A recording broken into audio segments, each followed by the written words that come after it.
What's happening? All right, today we are doing the transmission service on the Dakota. Here you can see I've done most of the hard work already. We got the pan out, cleaned it up. If the last person to service your vehicle used gasket maker on it like this, it's going to take you a little while to clean this pan up because you got to really clean it up. But let's go from the beginning. So for this job, obviously you're going to have to jack up your vehicle. For 2000, this is a transmission service on 2005 Dodge Dakota. Jack it up. I got my creeper, whatever. So let's save it back. We're going to save my back and use a creeper. Okay.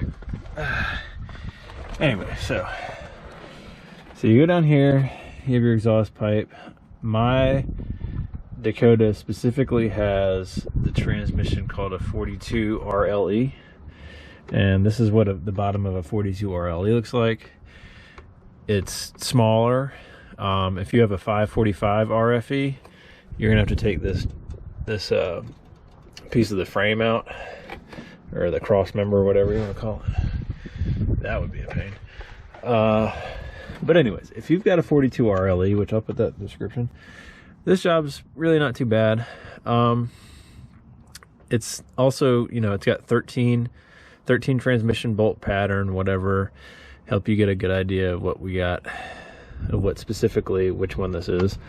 And then you take it off, you take all your bolts out. If whoever put this up used silicone automatic transmission gasket maker on it, then you could take all these bolts out and this thing's still gonna sit up there.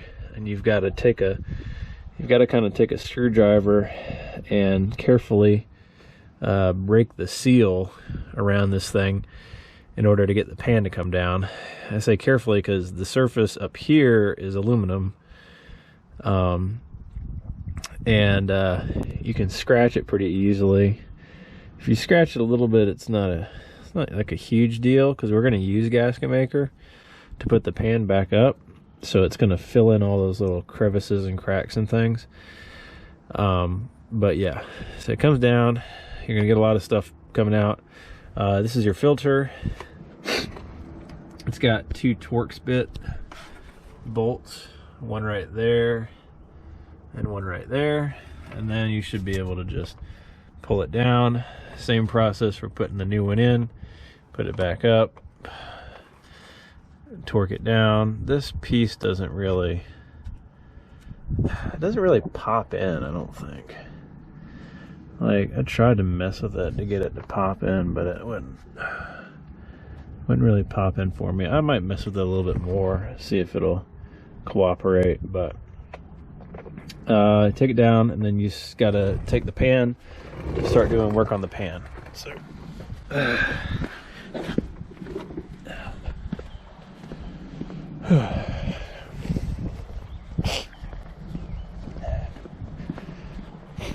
so now we shift our focus to the pan. This takes a lot of time. I mean, I'm kind of doing it the hard way. Just got a little wire brush scrubby, and using some throttle body cleaner because I didn't have any fucking brake cleaner. Should be fine. But you just get the surface all cleaned up. Try to get some of the edges cleaned up too, so that you have a good seal around the whole thing. And she is ready for some automatic transmission gasket maker. I'm going to use this. Some people will be like, use the rubber gasket. I've never had any good luck with rubber gaskets. They usually end up leaking and stuff. So while this is a pain in the butt to clean, it will seal that thing up. So let's see. I put that on. Let me get my... Oh, and also, so cleaning the bottom. So obviously you got to clean the pan here. You've also got to clean the bottom part where it's sealed, where it connects to the transmission on the bottom. using a wire brush. I used a wire brush on that whole thing and it was super easy. I think it's because the metal, this is steel, whereas that's aluminum, so it's a lot easier to scrape stuff off of it. Had no problem with that and got it really clean in just a few minutes. This, however, probably took like an hour or two. It was a pain, like using that, the wire brush, some of the cleaner I have, and then this putty knife. If you scratch it a little bit, no big deal, because guess what? We're using this, so it's going to fill up everything. And then it's going to be like it was before, where it's a pain in the butt to get off. So, but anyways, let me get my little camera holder. Okay. So we're going to start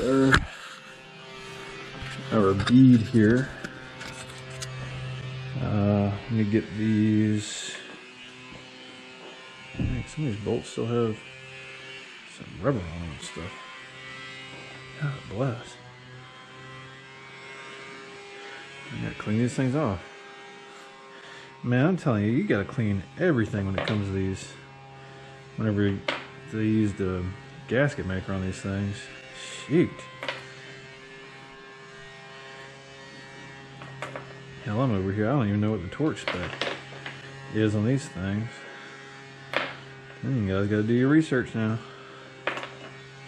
These bolts are, what are they? 10 millimeter? Yeah, 10 millimeter.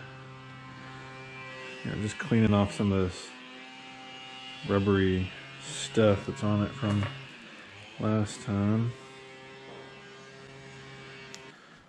So, if they used gasket sealer, then I'm going to use gasket sealer. That's all I'm saying. So, all right.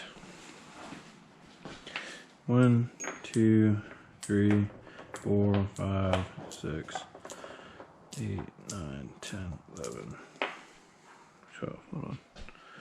1, 2, 4, 5, 6, 7, 8, 9, 10, 11, 12, 13. All right, not great. 1, 2, 3, 4, 5, 7, 8, 9, 10, 12, 13. All right, not crazy. Not crazy. These are gonna go out here. My little side pocket.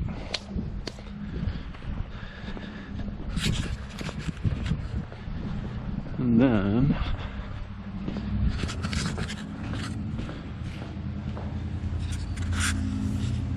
go with the paranoia again.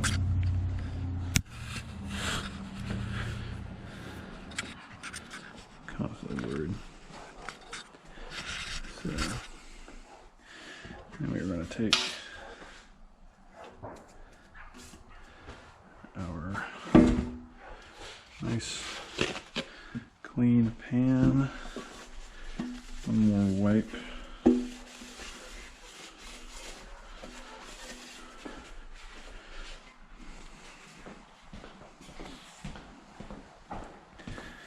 Got the sun, really see everything. Yes, I'm going to apply my gasket maker out here so that I can be ready to put the transmission pan in. Yeah, I'm gonna hand tighten all of these with this, just like that. So that's the direction. So you guys, whenever you do this, if you use a gasket maker, you need to follow the directions. It says once you've applied it to the surface, you assemble immediately. You finger tighten all bolts until material begins to squeeze out from around the flanges, the edges, and allow to dry 1 hour before tightening to torque specs. So,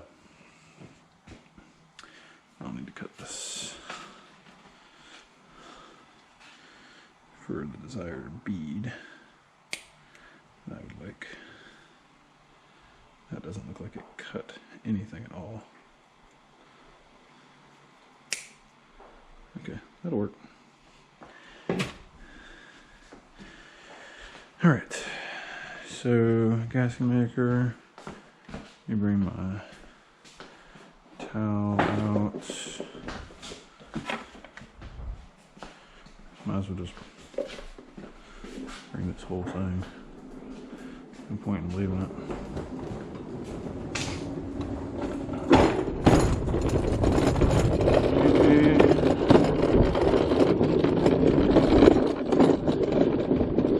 And we can look at the torque specifications later.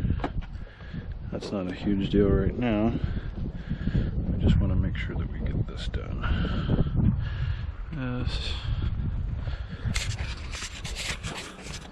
Go in here.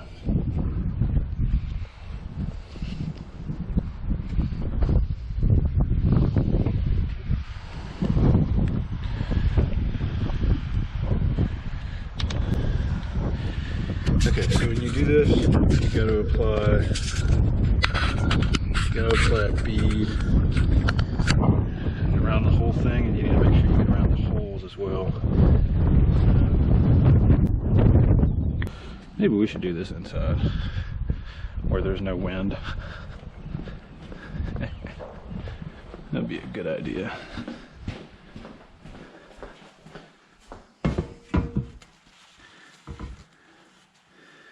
You do not want this stuff getting into your transmission.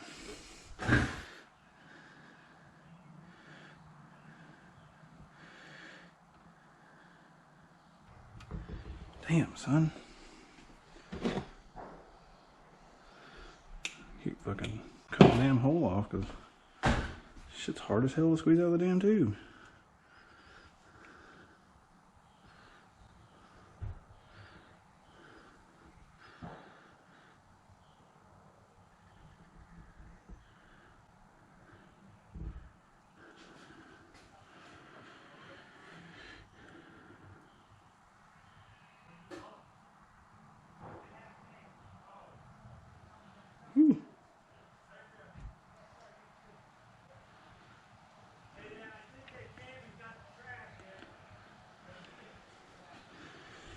Okay, that's pretty solid. I'm gonna go around my finger and kind of get some of these air pockets out if needed. I'm gonna wipe off any that may have gotten kind of on the inside.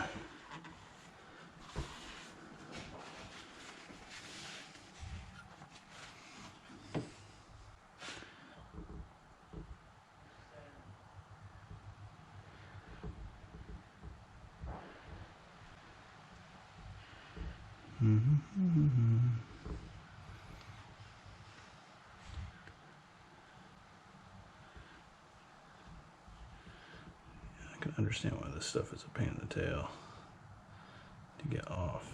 Man, is it something else?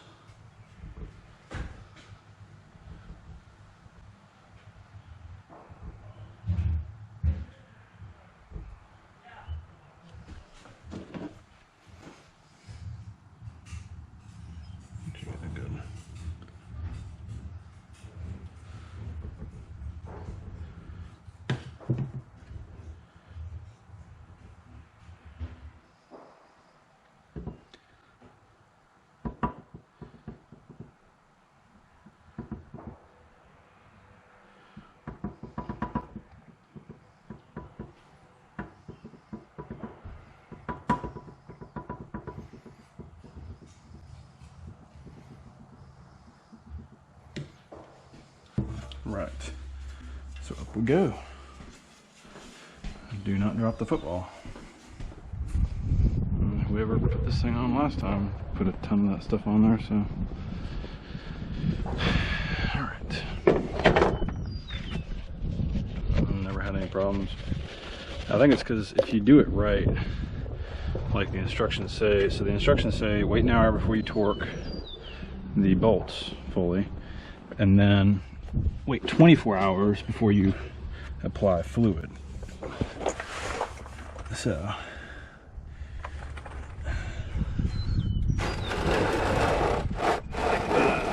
I think that is why. Over here somewhere. Hopefully, oh god. Hopefully you can still see. Okay. So I want to make sure that get up here right the first time.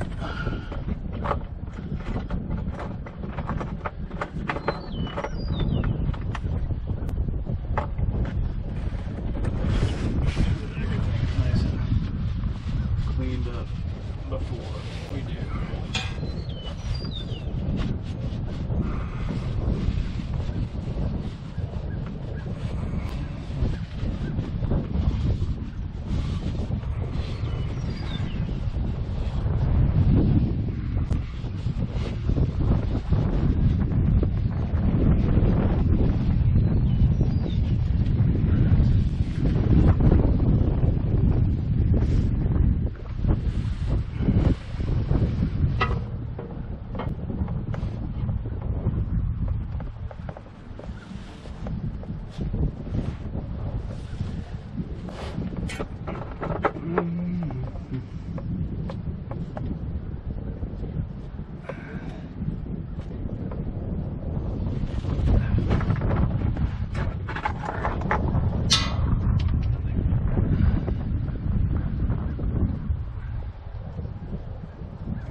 It's gonna be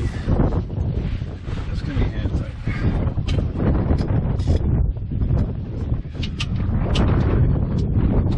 So I went from here to here to here to here. I'm gonna pick this spot over here next. So just go. So you it's kind of like a square, right? It's kind of a square. Hopefully you can kind of see it. Anyways. I'm gonna screw my shoulder doing that. Okay, so it's kind of like a square, this bottom of the pan. Just go one side, two side, three side, four side, and then just go back to side number one. And then just rinse and repeat until you get all of them in.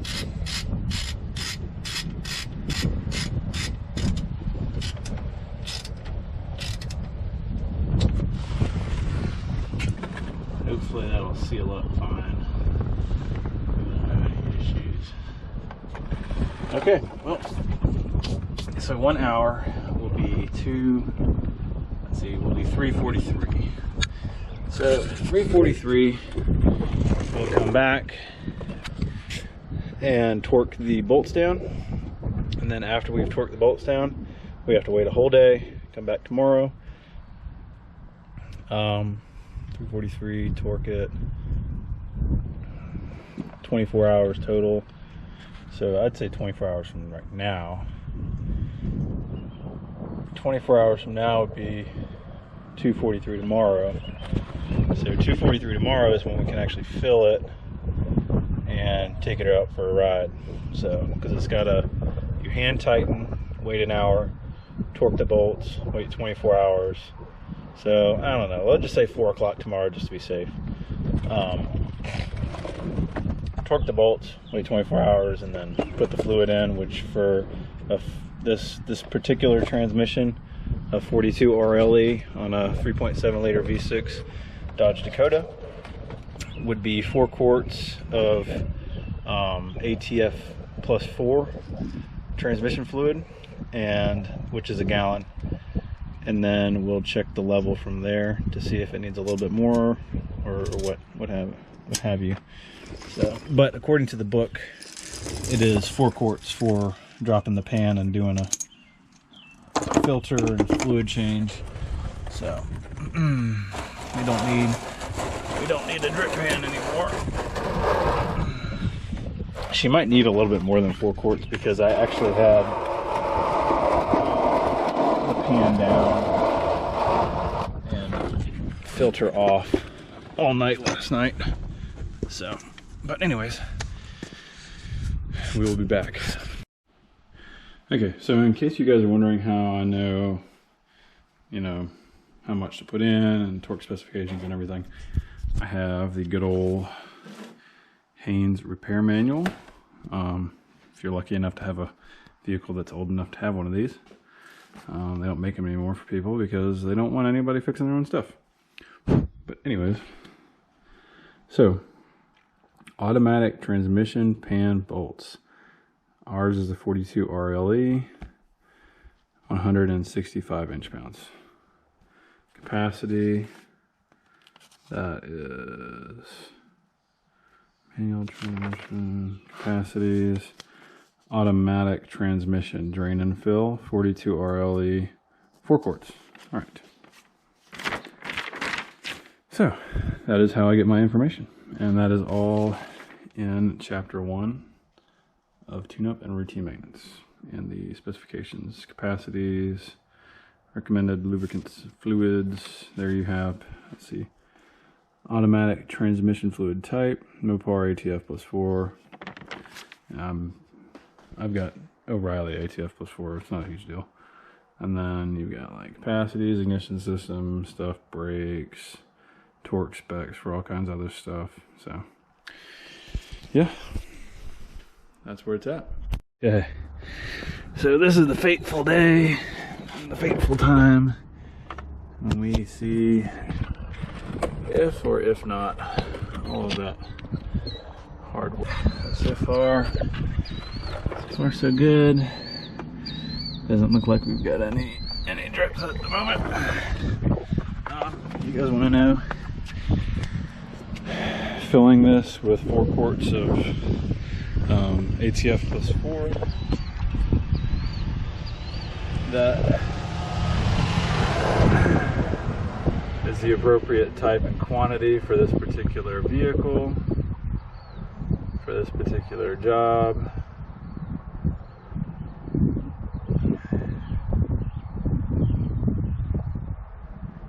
Okay, now we're really going to see whether she's going to hold up or not now.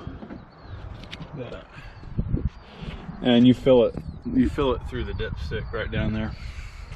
It's kind of awkward, but you do what you gotta do. Okay, so we're gonna let that settle for a minute and check it with the dipstick. Check it with the dipstick to see if we need a little bit more. So your dipstick does say, let's see,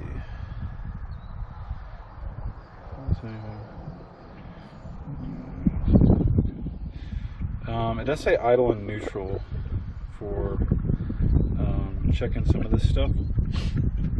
So checking it cold, I suppose checking it hot and checking it cold, you would both need to be idling in neutral in order to get an accurate reading. So we are going to do that. I'm just going to let this stuff settle down a little bit, and then I'll come back to you guys. So when you're checking to make sure you got the right amount of fluid, first thing you want to do is put your parking brake down. Mine's already down. You're going to start it up.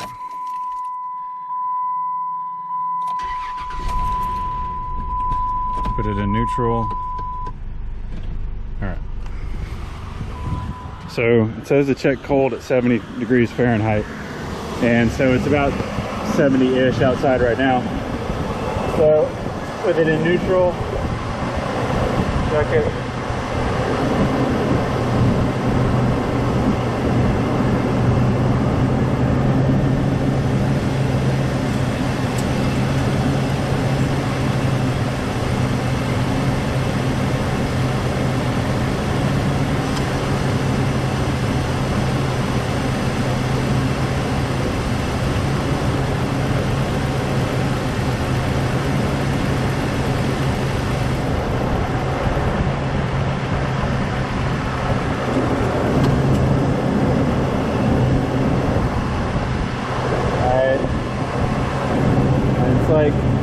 got stuff on the dipstick, and it's a little, I mean, you can't really see it, but like there's fluid up past that second hole for cold, so it's looking pretty good as of right now. Okay, the faithful time is here.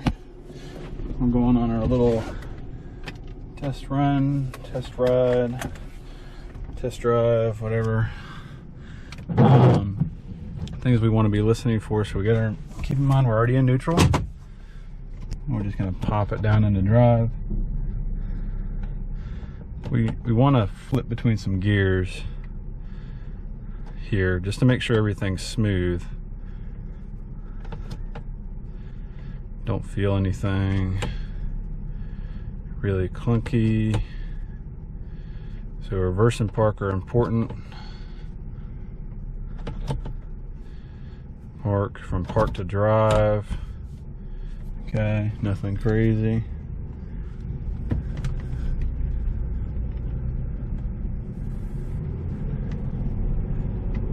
Nice and smooth.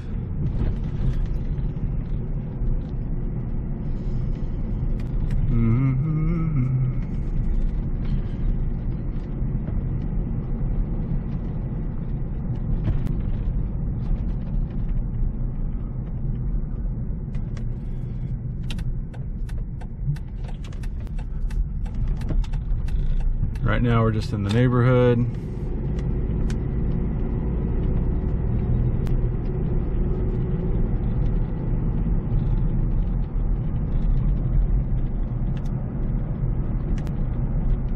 Not fast enough for tow haul to have any effect. So, if anything goes wrong in the neighborhood, we will be close by to the house where the Tundra can save the Dakota. Then we're gonna do a little turn, take a little loop-de-loop.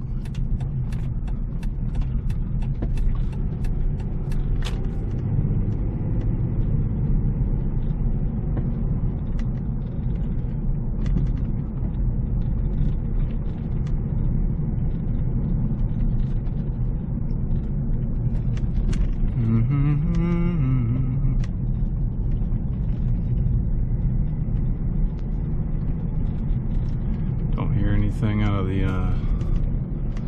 of the normal, so that's good.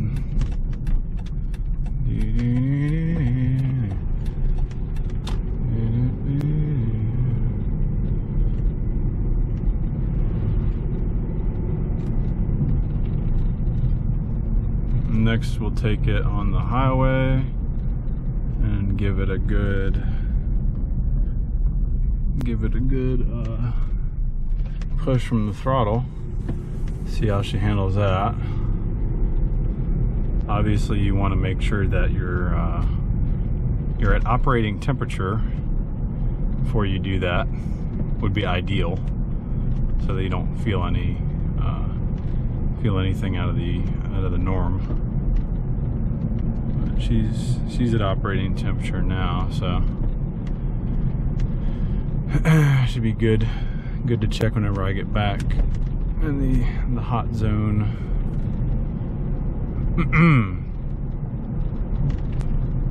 Obviously if you put too much fluid in, it's also not the end of the world. You can buy a siphon kit to get some fluid out. You obviously at this point would not at all want to drop the pan.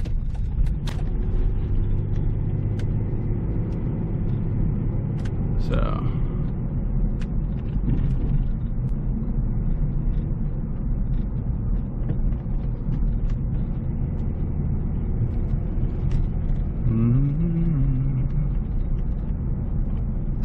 and my engine light thing, like that thing comes on all the time. In this case, it might be worth just checking some of the codes just to make sure there's no transmission codes or anything. Before we get on the highway here, I'm also gonna double check the pan to make sure there's no fluid coming out after having driven around for a minute.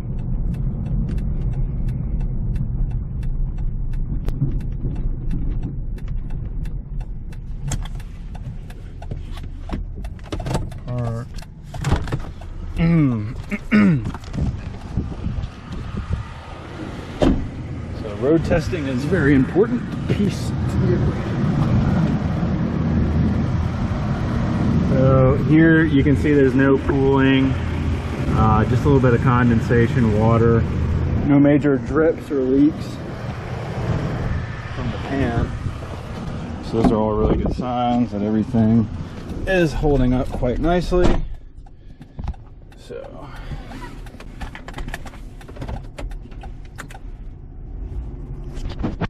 I'll give her a little bit. Listen for anything unusual.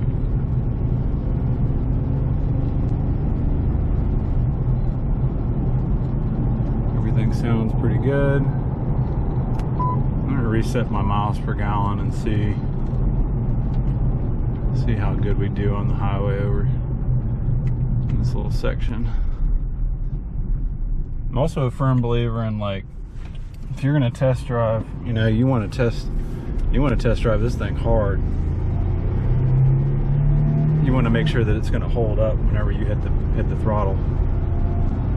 So if it can't handle it, putting that throttle down hard, then gotta go back and fix something.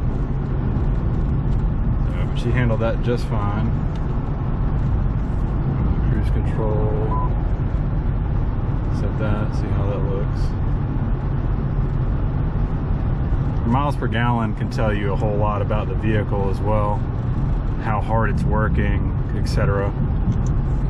So if you're like up to speed and cruising, and you have your cruise control set on like a flat surface, and your motor's working, you know, you're not getting as good of miles per gallon as nearly as good of miles per gallon as you normally would, and that's a red flag.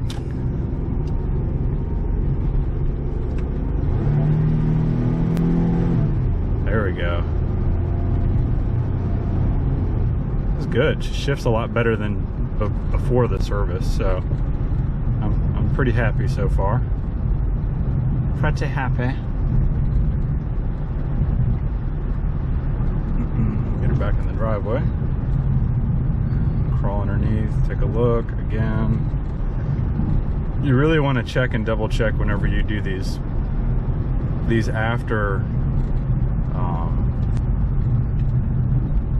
after the job type test drives, because the last thing you want is to do the job and then not really do a thorough job of checking everything.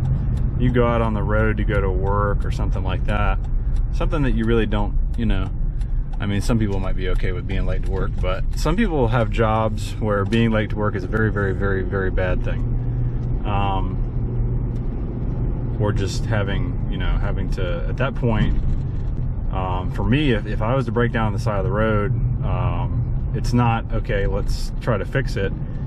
For me, in the profession that I'm in, it's, okay, let me get another ride right now and just leave the truck on the side of the road. So being late or absent is not an option. And for some people, that's the same, that applies as well. So you want to make sure you do these good, thorough test rides whenever you have free time and a chance to really give the vehicle a good test run after maintenance. So we're gonna hit this bump. Well, that wasn't much of a bump. I thought it was gonna be more of a bump. I wanted to just, you know, hit a few bumps here and there to make sure that everything holds up. We'll hit these potholes, or not these potholes, these manhole covers. Try to anyways. There we go. Make sure that pan holds up good.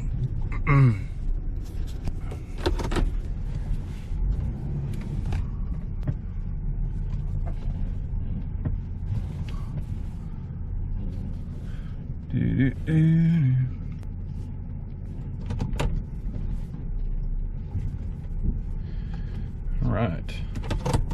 So I'm going to check this engine code just to make sure it's exactly what I suspect it to be, because I literally, like, 80% of the time the engine light's on in this truck, and it's because of an exhaust problem, which is kind of the ticking you guys were hearing earlier whenever I turned the motor on. But anyways, I'll just check that just to make sure it's not I don't get any transmission codes. I'll do a recap here. So the first thing you do when you do this, obviously you need to make sure you have the right fluid. I would have 5 quarts. The book says, it says to do like a pan drop and filter change, and you know, obviously you're dropping the fluid out, so fluid and filter change from the pan if it's 4 quarts for this transmission. But have a little bit more just in case, because it's going to continue to drip from out of the transmission during the service and everything, so you might lose a little bit more than 4 quarts. So have 5 quarts of ATF plus 4 and the appropriate transmission filter for a 42 RLE transmission. I accidentally had a 545 RFE transmission filter and everything, so I had to go into town with my other vehicle and get the correct thing and all that stuff. So have that, and then you jack it up, jack stands, safe level place. The bottom, we'll go down there. Let me open my garage door.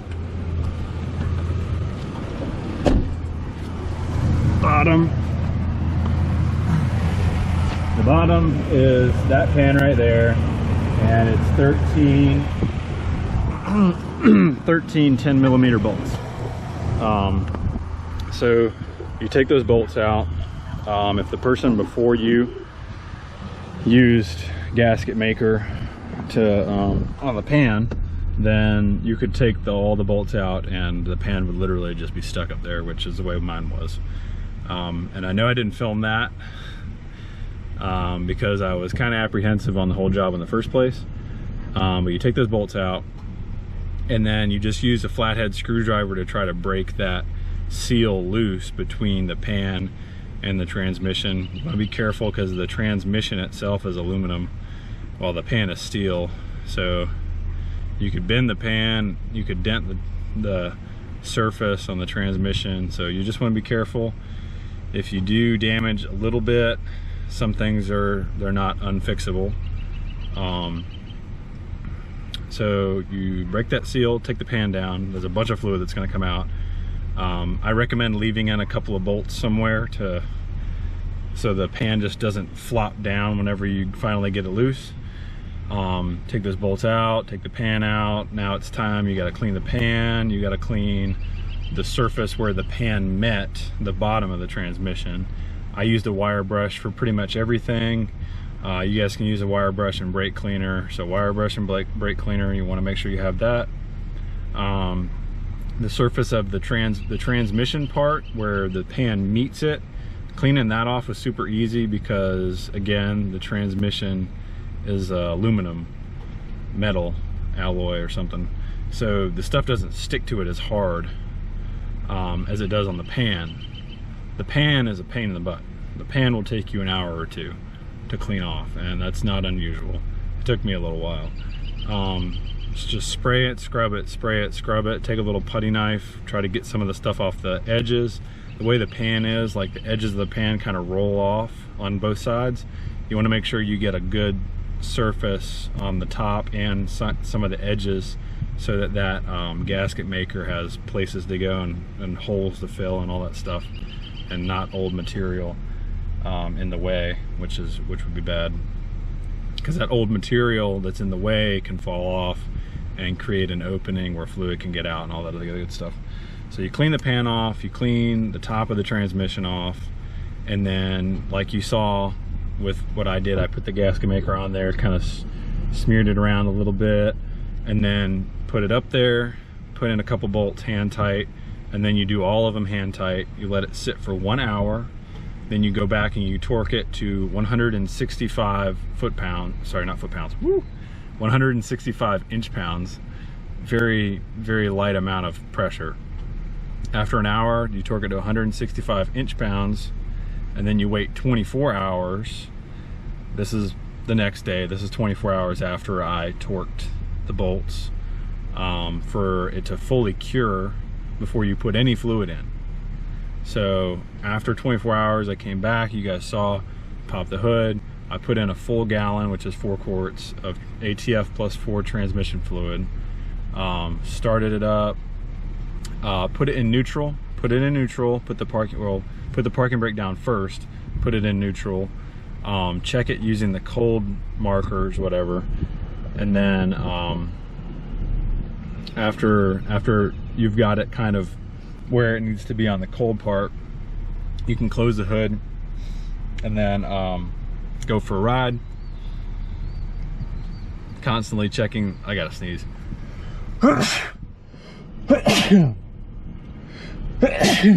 Check the underneath of the pan often, frequently, to make sure there's no drips or leaks that developed throughout the whole process. Check before you leave, check during like I did, check after, to make sure that there's no leaks. If you have a leak, it will pool on the bottom of that pan somewhere and you'll see red fluid dripping down, and then you need to stop and try to figure out where it's coming from. We didn't experience any kind of leaks, thankfully. She shifted great, even when I put the throttle down hard all the way up to past 5,000 RPMs, everything was good. So I'm gonna check it on the hot side of the stick by putting down my parking brake, putting it in neutral. Don't foresee there being any problems, but so thanks for watching, guys. I'll leave all this information in the description so you can reference it. Again, kind of, you know, I'm sorry I didn't film like taking the pan down. It was a pain in the butt. You didn't miss a whole lot, just a lot of cussing and aggravation. Just know that taking that pan down, if it is put up there with gasket maker like I put it up there with today, it's going to be a pain in the tail, but it's really going to help seal that transmission. So I highly recommend using, I used automatic transmission gasket maker, and the brand was I can't remember, but I got it from Advanced Auto Parts. So, and it worked good, and it's automatic transmission gasket maker, and this is an automatic transmission. So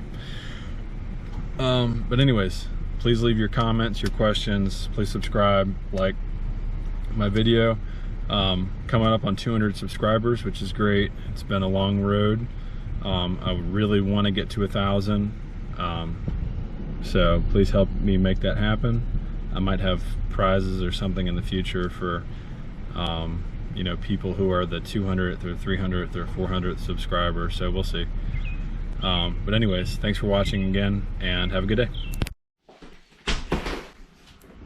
Okay, so I just wanted to do a quick follow-up on, you know, making sure the system's topped off with the right amount of fluid. So it's the next day. I decided to just let everything cool down, and we'll do a cold check.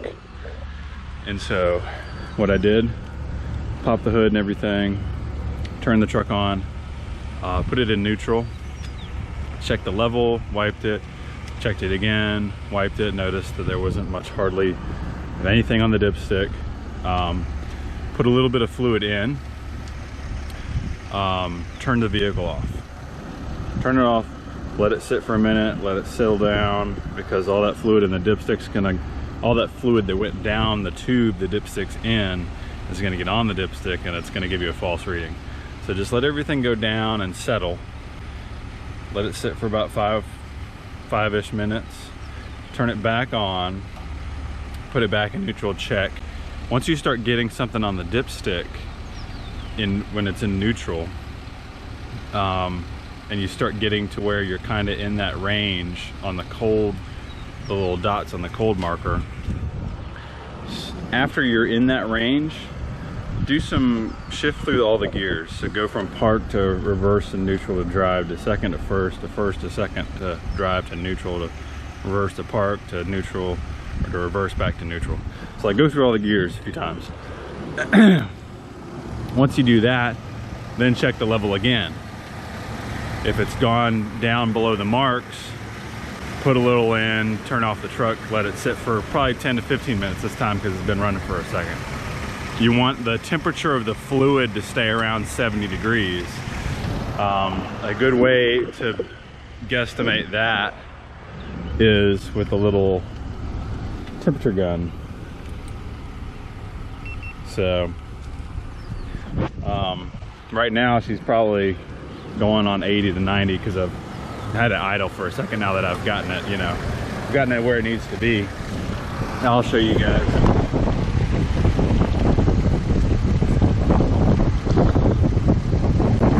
It's gonna show a little bit high now, but that mark was right between the two little dots, the two little cold dots on the end of the dipstick.